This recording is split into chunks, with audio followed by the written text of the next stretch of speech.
اہل وطن سلام، میں ہوں سردار معراج۔ تحریک شناخت کے اغراض و مقاصد کے حصول کے لیے لکھی جانے والی اعظم معراج کی 17 کتب میں سے پاکستانی مسیحی قومی ہیروز کے شخصی خاکے پڑھنے کا ایک سلسلہ شروع کیا ہوا ہے۔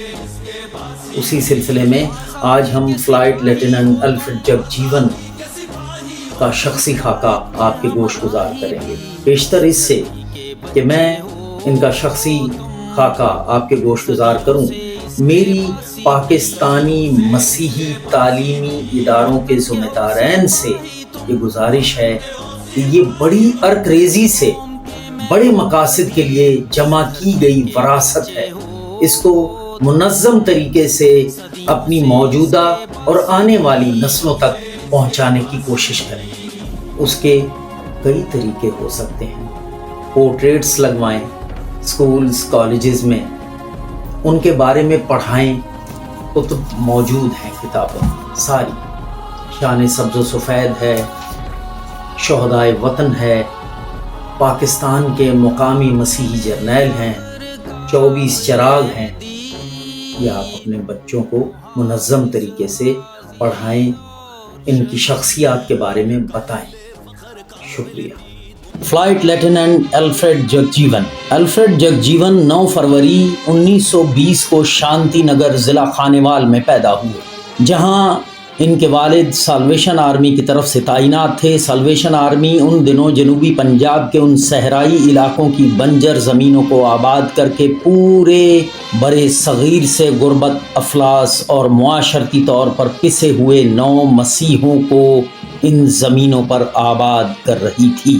الفریڈ جگجیون کے والد بھی اسی سلسلے میں اپنی مذہبی اور سماجی خدمات پر مامور تھے۔ انہوں نے ابتدائی تعلیم لاہور سے حاصل کی۔ جنگ عظیم دوئم کے وقت یہ مکینیکل انجینئرنگ کے فائنل ایئر کے طالب علم تھے۔ انہوں نے 28 اگست 1942 کو رائل انڈین ایئر فورس میں کمیشن لیا اور 1947 کو رائل انڈین ایئر فورس کے جن 217 آفیسرز نے پاکستان رائل ایئر فورس میں شمولیت کا فیصلہ کیا، ان میں ان کا نمبر 73 تھا، اور رائل پاکستان ایئر فورس میں شمولیت اختیار کرنے والے 3 گنر میں سے ایک تھے، اور 22 مسیحی آفیسرز میں سے یہ 12ویں نمبر کے آفیسر تھے جنہوں نے رائل پاکستان ایئر فورس میں شمولیت اختیار کی۔ اس ہواباز کو یہ منفرد اعزاز حاصل ہے کہ 1948 کی پاک بھارت کشمیر جنگ میں جن آفیسرز نے عملی طور پر جنگ میں حصہ لیا،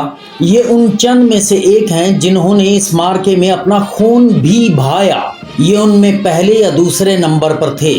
یہ 1948 کی جنگ کے پاک فضائیہ کے پہلے ستارہ جرت ایئر کموڈور مختار احمد ڈوگر کے ساتھ اس مشن میں شامل تھے جس نے صبح 4 بجے چکلالہ ایئر بیس سے اڑان بھری، اور کیونکہ پاکستان کی اس وقت کی اعلیٰ عسکری و حکومتی قیادت کا یہ فیصلہ تھا کہ پاک فضائیہ جنگ سے باہر رہے گی، بس ایئر فورس کا کام صرف جنگ میں شامل پاک آرمی کے فوجی دستوں کو سامان حرب اور رسد محاذوں پر ڈراپ کرنے کا تھا۔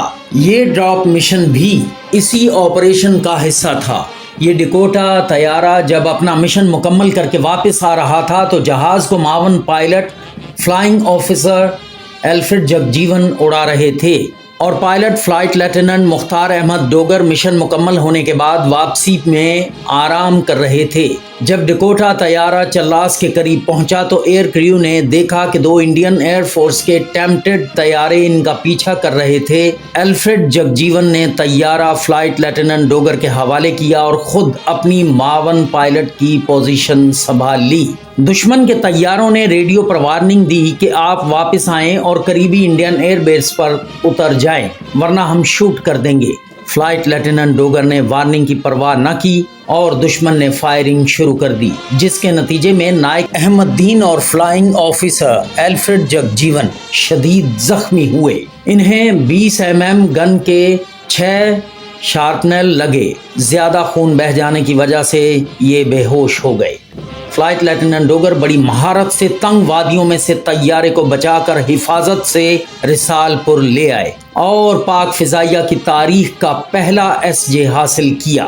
اس طرح پاک فضائیہ کے پہلے مارکے میں بھی اس مسیحی ہواباز نے فرض کی ادائیگی میں اپنا خون وطن عزیز کی خاطر بہانے کی ایسی روایت قائم کی جو آج بھی قائم اور دائم ہے، اور یہ روشن مثال آج بھی پاک فضائیہ کے ہوابازوں کے لیے مشعل راہ ہے، اور ساتھ ہی مسیحی نوجوانوں کے لیے ایک ایسا تاریخ ساز سبق ہے کہ 1948 سے لے کر آج تک جب بھی وطن نے پکارا، وطن کے دوسرے بیٹوں کے ساتھ مسیحی بیٹے بھی وطن کی حرمت کے لیے ہر طرح کی قربانی کے لیے تیار ہیں۔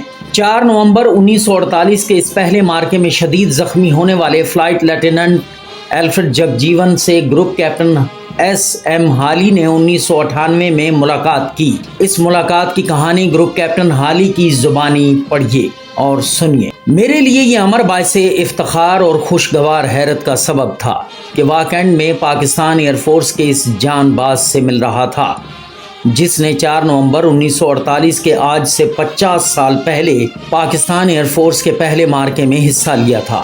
میں نے ان کو بستر پر اس حالت میں پایا کہ ان کے جسم کا بایاں حصہ فالج زدہ تھا اور ان کی دونوں ٹانگیں مفلوج۔ اس کے باوجود وہ اس بات پر بڑے پرجوش تھے ایئر فورس انہیں بھولی نہیں، اور پاکستان ایئر فورس کا ایک ایسا آفیسر انہیں ملنے آیا ہے۔ وہ اس بات پر بضد تھے کہ انہیں کرسی پر بٹھایا جائے تاکہ وہ سامنے بیٹھے ایئر فورس آفیسر سے بھرپور توجہ سے مخاطب ہو سکیں۔ ان کی بڑھتی ہوئی عمر، 27 سالہ جوان بیٹے کی موت اور فالج نے ان کی کمر توڑ کے رکھ دی تھی، لیکن حیران کن طور پر یہ سب صدمے بھی ان کے حوصلے کو نہ توڑ سکے تھے۔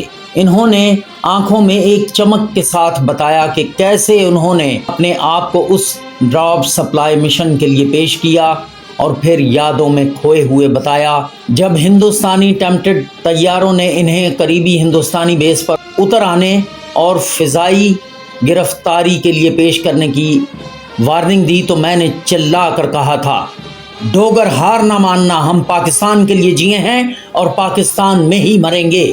ساتھ ہی انہوں نے کمزور لاغر جسم کے باوجود بلند آواز کے ساتھ گروپ کیپٹن ہالی کو کہا کہ ایئر چیف کو میرا پیغام پہنچا دو کہ اگر آج بھی قوم کو میری خدمات کی ضرورت ہے تو میں پھر فلائنگ کے لیے تیار ہوں۔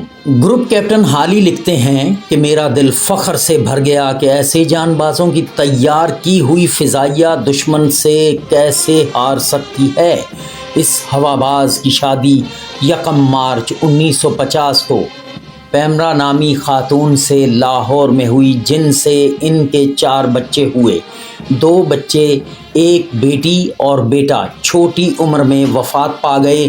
بڑی بیٹی آستر جیون اب آستر ناصر اپنے خاندان کے ساتھ انگلینڈ میں مقیم ہے، اور چھوٹی بیٹی جینیفر ٹرسٹن جیون اپنی والدہ کے ساتھ واکنڈ میں مقیم ہیں اور بین المذاہب ہم آہنگی اور مسیحی نوجوانوں کی سماجی بہبود کے ایک غیر سرکاری ادارے میں اہم عہدے پر فائز ہیں۔ اس جان باز ہواباز کا 7 اگست 2004 کو واکنڈ میں انتقال ہوا اور واکنڈ کے مسیحی قبرستان میں آسودہ خاک ہیں، جہاں 6 ستمبر 2016 یوم دفاع کے موقع پر کھوجے شناخت پروگرام کے تحت ایم نذیر ٹیکسلا نے مسیحوں کے ایک وفد کے ساتھ اس عظیم وطن پرست ہواباز کی قبر پر حاضر ہو کر انہیں خراج عقیدت پیش کر کے مسیحوں کے لیے ایک نئی روایت کی بنیاد رکھی۔ پاک فوج زندہ باد، پاکستان پائندہ باد۔